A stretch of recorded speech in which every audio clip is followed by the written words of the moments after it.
राधा वल्लभ श्री हरिवंश श्री वृंदावन श्री वनचंद श्री जी की अत्यंत कृपा से हम सभी परम पूज्य श्री राधा बाबा के पावन चरित्र को श्रवण कर रहे थे। लाडली जी की कृपा से हमने प्रसंग में श्रवण किया था कि श्री बाबा का इच्छा थी कि उन्हें गुरु दीक्षा प्राप्त हो और आगे उन्हें गुरु दीक्षा प्राप्त भी हुई और किससे उन्हें श्री पोदाजी महाराज ने ही गुरु दीक्षा प्रदान की थी। वे चाहते थे कि उन्हें एक गुरु मिले जो उनको श्री जी श्री ठाकुर जी की सेवा में लेकर जाए और वैसे गुरु उन्हें प्राप्त हुए। साक्षात श्री पोदाजी महाराज उन्हें गुरु दीक्षा प्रदान की।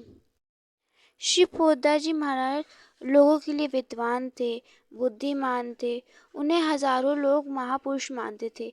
अनेकों ऊंची कोटि के महात्मा भी लोग उन्हें ऊंचा मानते थे, उन्हें बहुत श्रद्धा से नमन करते थे। वे अपनी आत्मगोपन वृत्ति की प्रबलता से हमेशा दीन रहते थे। भाई जी महाराज स्वयं को बहुत छुपाते थे और सदा स्वयं को दीन, विनयी और अन्य महात्माओं के प्रति श्रद्धालु, सेवा परायण बनाए रखते थे। श्री पोदाजी महाराज भले ही स्वयं को सबके सामने हीन है तुच्छ प्रकट करते थे, व्यक्त करते थे, लेकिन सूर्य कोहरे से कितनी देर ढक ले, आखिर में वो दिखता है ही, उसकी रोशनी दिखती है ही। इसी प्रकार श्री भाई जी महाराज जितना ही अपनी विभूतियों को छुपा ले, लेकिन वो आखिरी में प्रकट हो ही जाती थी। श्री भाई जी में मानवीय गुण भी कम नहीं थे। वे राजनेताओं की कुशलता, उच्च कोटि की नीतिज्ञता से युक्त थे। वे बहुश्रुत थे, बहुविद और अशु कवि थे। उनमें बहुत ही तेज था जो मात्र एक बार के लिए उनसे संपर्क में आ जाता था, बड़े से बड़े व्यक्ति को भी वो प्रभावित कर लेते थे। लेकिन पूज्य बाबा के लिए वे तो अंधे की लकड़ी थी, कंगाल का धन था, प्यासे का पानी, भूखे की रोटी, निराश्रय का आश्रय, निर्बल के बल, प्राणों के प्राण, जीवन के जीवन, देवों के देव, गुरुओं के गुरु, सिद्ध के सिद्ध, ईश्वर के ईश्वर थे। पूज्य बाबा के लिए श्री पोदाजी महाराज सर्वस्व थे, सब थे, क्योंकि वे उनके गुरु थे। पूज्य बाबा कहते हैं न उनमें भक्ति थी न प्रेम, कुछ नहीं था। केवल भाई जी के स्पर्श से उनके अंदर ऐसा प्रेम का प्रादुर्भाव हुआ, उनके अंदर ऐसा प्रेम आया। श्री बाबा हमेशा श्री पोदाजी महाराज की छत्र छाया में रहे। उनके जीवन में, उनके साधना पथ में उनके गुरु श्री पोदाजी भाई जी महाराज ने ही हर जगह उनका साथ दिया। उनके सामने बड़ी बड़ी समस्याएं आती, बाधाएं आती, वो सूरसा की तरह मुंह खोले रहती थी। जैसे कि बुद्धि, विद्या, तप, दान, यज्ञ, ये सब बड़े बड़ी घाटियां थी अभिमान की, और ऐसे मन हरने वाली वाटिकाएं थी। पांडित्य था, शास्त्र ज्ञान था, जो कि अभिमान का माया जाल बना देता। और जो पूज्य बाबा थे वो तो असाधारण विद्वान, लेखक, कवि, वक्ता, कुशल संगठन, तपोनिष्ठ ब्राह्मण शरीर से थे।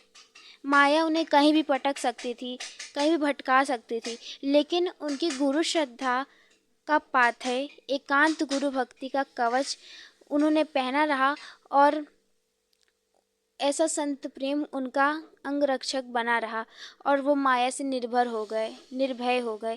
फिर माया उन्हें कभी परास्त नहीं कर पाई, कभी भी उन्हें माया परास्त नहीं की, क्योंकि उनको अपने गुरु पे बड़ी विश्वास था, गुरु श्रद्धा थी। पूज्य बाबा के हृदय की एक बहुत ही बड़ी महिमा थी कि उनकी दृष्टि में पूज्य भाई जी के देह में और उनके इष्ट श्री कृष्ण में कहीं कोई भेद नहीं नजर आता था। उन्हें श्री पोदाजी महाराज में अपने श्री कृष्ण, अपने आराध्य दिखते थे। वे मानते थे कि जिस प्रकार जो धन है वो धनी के पास ही मिलता है, इसी प्रकार श्री पोदाजी महाराज के पास ही श्री कृष्ण है, तो वहीं से मुझे श्री कृष्ण मिलेंगे, ऐसा श्री बाबा की सोच थी। इसलिए पूज्य बाबा ने अपने भावों को श्री कृष्ण सुखिया बनाने का यही आदर्श रखा कि उनका मन बुद्धि, चित्त और इंद्रियां और कर्मेंद्रियां सब कुछ श्री पोदाजी महाराज को समर्पित है। उनकी सारी चेष्टाएं श्री भाईजी महाराज को समर्पित है। पूज्य बाबा का पोदाजी महाराज के प्रति बहुत ही आदर्श प्रेम, आदर्श त्याग, आदर्श समर्पण, आदर्श सेवा भाव जीवन पर्यंत बना रहा। जीवन भर श्री भाईजी महाराज के समर्पित रहे। पूज्य बाबा कहा करते थे कि श्री पोदाजी महाराज ने हुआ समर्पण प्रभु चरणों में, मन की बात मन ही भर जाने, सौंप दिए मन प्राण तुम ही को। आदि जो ऊंचे ऊंचे समर्पण भाव वाली पद लिखे हैं, वे सभी मूलतः उनके ही भावों को उनके काष्ठ मौन के बाद शब्द दिए हैं। पूज्य बाबा से किसी ने पूछा कि बाबा, इस परमोच्च कोटि के समर्पण भाव का आप में प्रादुर्भाव कब से प्रारंभ हुआ? इस प्रश्न को सुनते ही बाबा ने बताया, मैं अक्टूबर नवंबर महीने में श्री पोदाजी महाराज के संग डालमिया दादरी गया हुआ था। दादरी में भगवान श्री हनुमान जी का एक मंदिर था। वहाँ रामायण पाठ हो रहा था। मैं अपनी पूजा में बैठा था।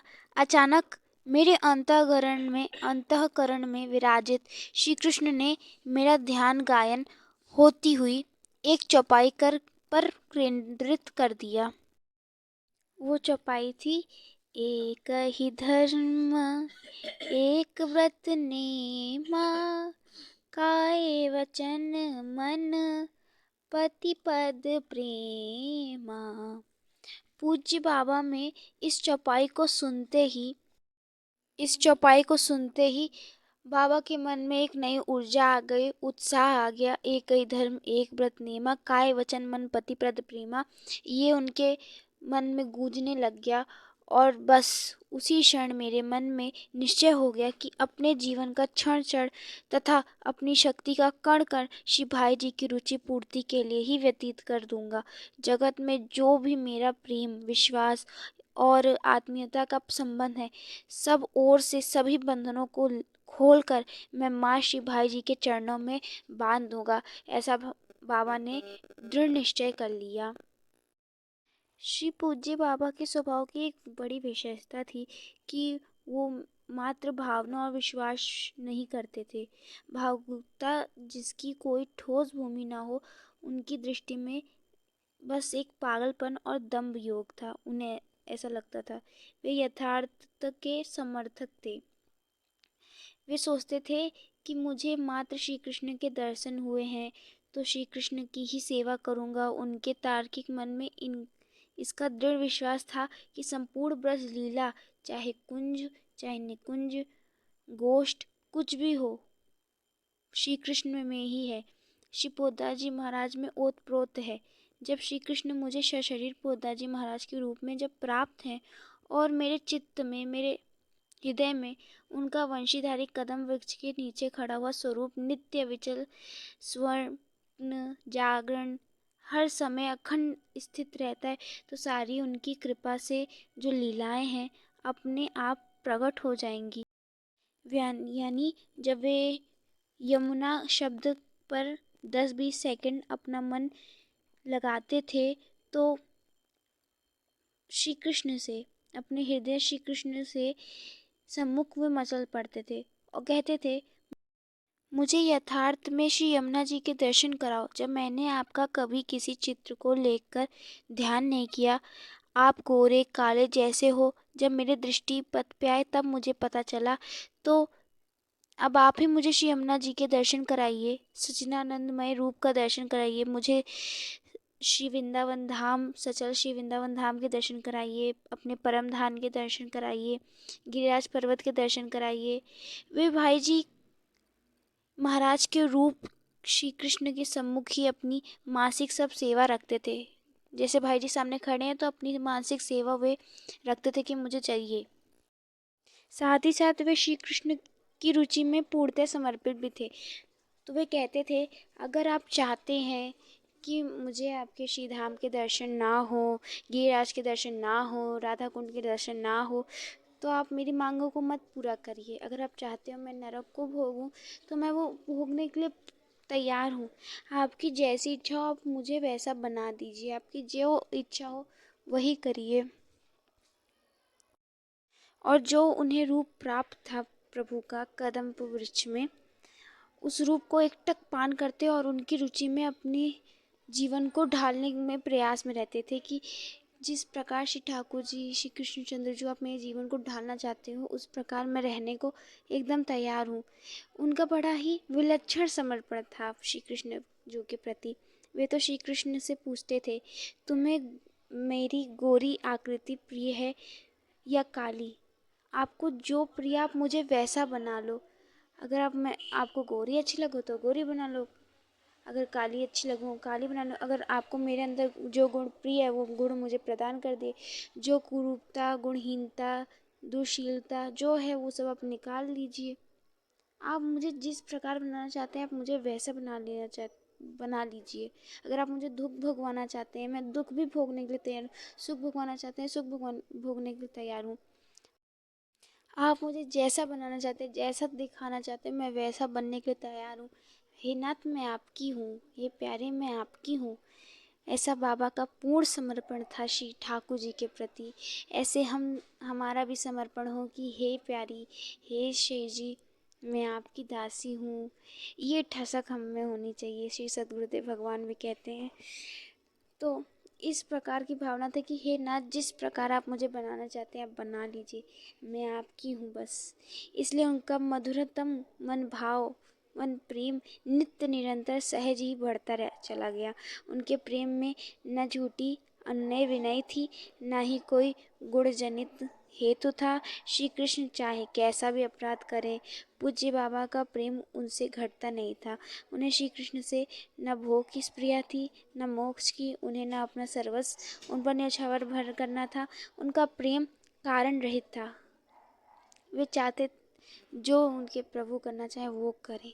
अगर कुछ बुरा भी कोई अगर उनको कह देते थे, मतलब श्री कृष्ण अगर उनको कुछ बुरा कह देते थे तो वे भी वो उस बुरा नहीं मानते थे। वो कहते प्रियतम की इच्छा है, प्रियतम जो चाहे वो करें, मैं तो उनकी हूँ। एक दिन भाई जी महाराज के पास बाबा बैठे थे। श्री भाई जी महाराज उन्हें किसी ग्रंथ से उदाहरण पढ़कर सुनाने लगे जिसमें श्री कृष्ण राधा रानी को यमुना का स्वरूप दर्शन कराते हुए कहते हैं कि तेरा और मेरा प्रेम ही यह कालिंदनी यमुना है।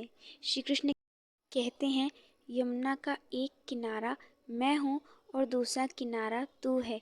मेरी तेरे प्रीति मुझ एक तट से बहती हुई तुझ दूसरे तट तक जाती है, फिर तुझे आत्मसात करती हुई तेरी ही हो जाती है।